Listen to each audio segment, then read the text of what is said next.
अगर देखें सुनील जी, यहाँ सभी के सवाल हैं। यहाँ जो बात नीरज जी कह रहे हैं वो भी अपने आप में एक बड़ा सवाल खड़ा करती है कि आखिर इतनी सारी चीज़ें आ रही हैं, प्रमाण के साथ आ रही हैं, तो उस पर बीजेपी क्यों हमलावर है। लेकिन यहाँ कुछ ट्वीट के ऊपर भी होता है, तो फिर भारतीय जनता पार्टी को तो सामने आना है, क्योंकि सरकार उन्हीं की है। अगर इस तरीके के कोई ट्वीट आएंगे तो उस पर तो हमलावर होना भी पड़ेगा। तो यहाँ बहुत सारी चीज़ें हैं। यहाँ जो रमेश जी ने कही वो भी अपने आप में बहुत सारी बातें हैं। यहाँ शुभेंदु जी ने और जो परखड़ जी ने कहा वो भी है।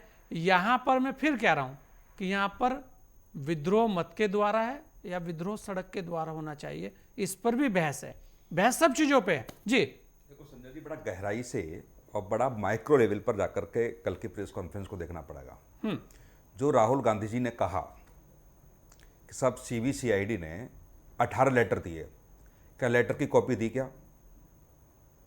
सीबीसीआईडी की तरफ से कोई बयान आया क्या? सीबीसीआईडी ने किन तथ्यों को लेकर के पूछा, वो दिया क्या? चुनाव आयोग ने प्रेस कॉन्फ्रेंस खत्म होते ही एक एक बात का जवाब दे दिया।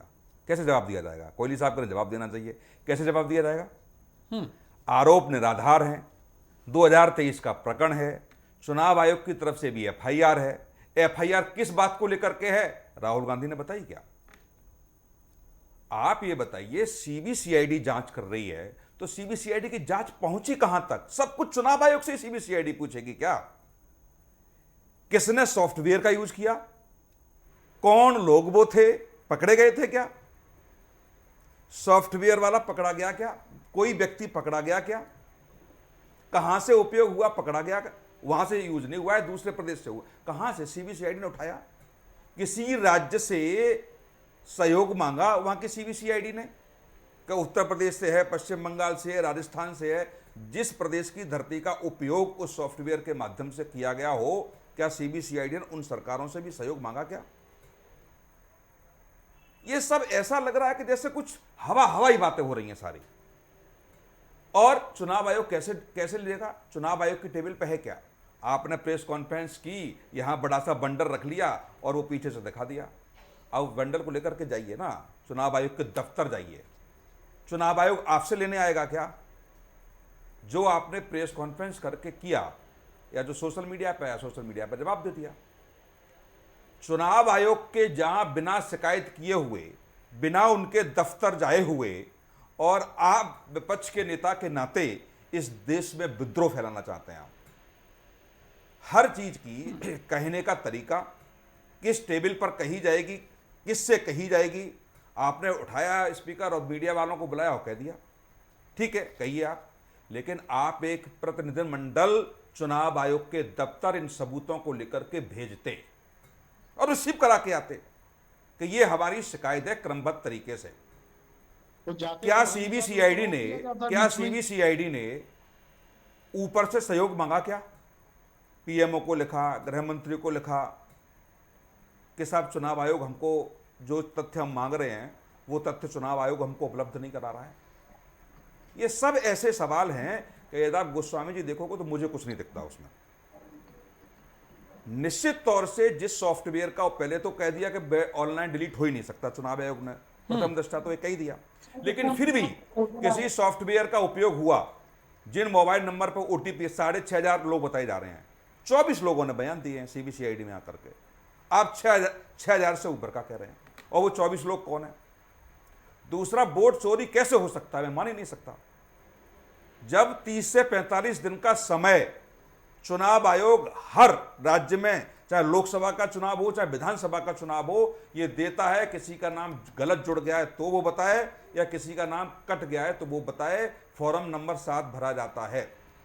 और बीएलए इस बात की सूचना अपने पार्टी कार्यालय को देते हैं, लोगों से मिलकर के ये बताते हैं कि साहब इनका नाम गलत जोड़ दिया गया, इनका नाम घटा दिया गया, और जिनके नाम काट भी दिए गए। मैं मान लूं, हाँ, बहुत सारे लोगों के नाम राजनीतिक कारणों से काट देगा। बीएलओ जो होता है वो निश्चित तौर से राज्य सरकार का कर्मचारी है, राज्य सरकार का कर्मचारी है, किसी न किसी के प्रति निष्ठा रहती होगी, मैं मान सकता हूं, होता है, कटता है। लेकिन 45 दिन दिए जा रहे हैं ना आपको उसके लिए, कि यदि बीएलओ ने काट दिया तो आपको फॉर्म नंबर 7 भरने का समय न दिया गया हो तो हम मान सकते हैं कि बीएलओ का फाइनल हो गया।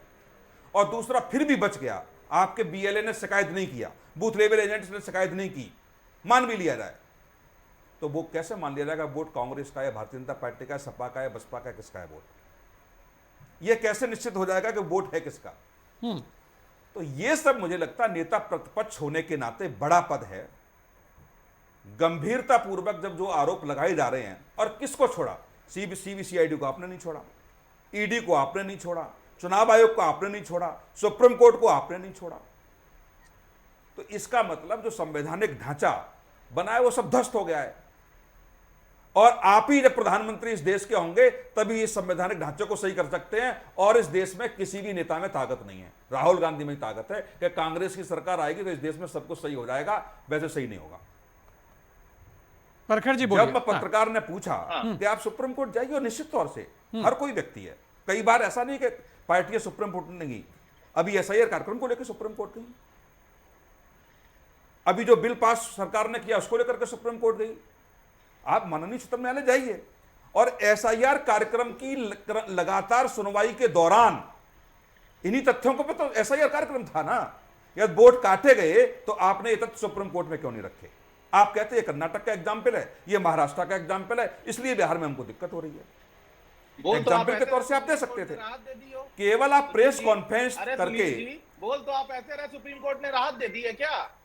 अरे मैं उसकी बात ही नहीं कर, लेकिन राहुल गांधी जी ने जो कहा भी नहीं सुप्रीम कोर्ट में, मैं ये नहीं कि मैं क्या राहत दे दी। अच्छा, क्या राहत दे दी, क्या राहत दे दी बताइए मुझे। हमने दिया ना कर्नाटका का, हमने कर्नाटका का दिया, क्यों इतने नाम जोड़ दिया? कि आपको चिंता नहीं है कहां सुप्रीम कोर्ट में दिया कि एक बिल्डिंग में 40-40 वोटर? अरे सुप्रीम कोर्ट ने कहा दिया? क्या बातें कर रहे हैं? अरे भारतीय जनता पार्टी के अरे आप चिल्लाते रहिए, करिए, मगर आप चिल्लाते रहिए। बनारस में आपने बताया कि एक ही आश्रम पे 90 लोगों के नाम है, वो आश्रम का पता निकला, वो आश्रम का पता निकला, और ये हमारी पद्धति में है गुरुजी का नाम पिता की जगह